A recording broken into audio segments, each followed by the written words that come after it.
Halo semuanya, selamat datang kembali di channel ini bersama saya Muhni Yasin Rio.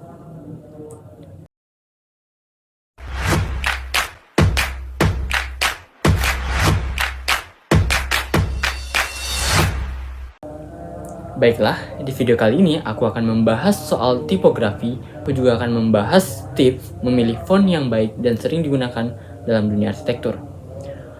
Di dalam dunia arsitektur kita nggak hanya belajar menggambar, tapi juga kita harus bisa menyampaikan informasi melalui bentuk gambar, poster, atau maket, dan lain-lainnya.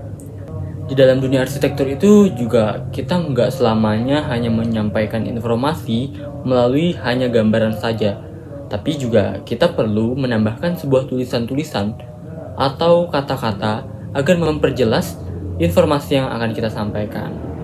Salah satu contohnya adalah dalam desain gambar, kita pasti hanya membuat gambaran-gambaran besar saja. Namun, gambaran itu belum lengkap jika kita tidak menyampaikan informasi melalui bentuk tulisan.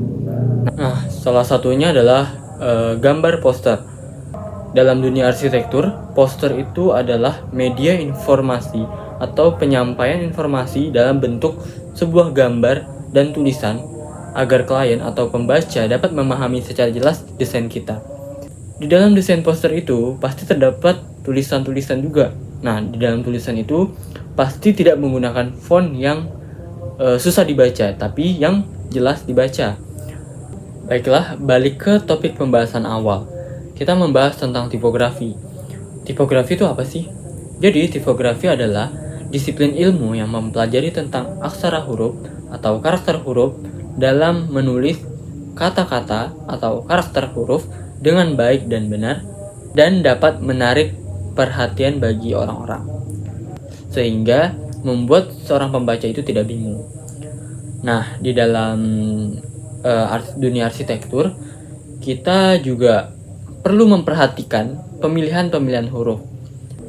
Di dalam dunia tipografi banyak sekali jenis-jenis font atau huruf, karakter huruf yang berbagai macam jenis. Contohnya adalah serif, sans serif, old style, black letter, transitional, modern, dan sebagainya. Banyak banget tipografi yang dapat kita jumpain. Namun dalam dunia arsitektur juga kita harus memilih font atau jenis tipografi yang dapat dibaca. Kita tidak bisa memilih tipografi yang sulit dibaca.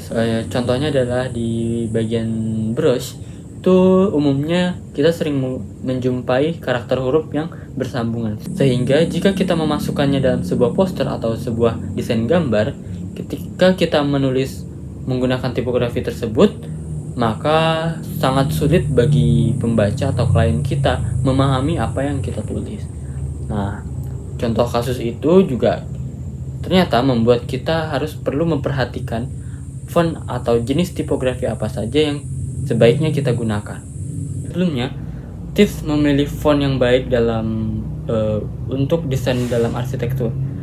Yang pertama adalah pemilihan font atau jenis karakter huruf tipografi yang baik, yang mana kita harus dapat memperhatikan bahwa apakah karakter itu mudah dibaca atau tidak.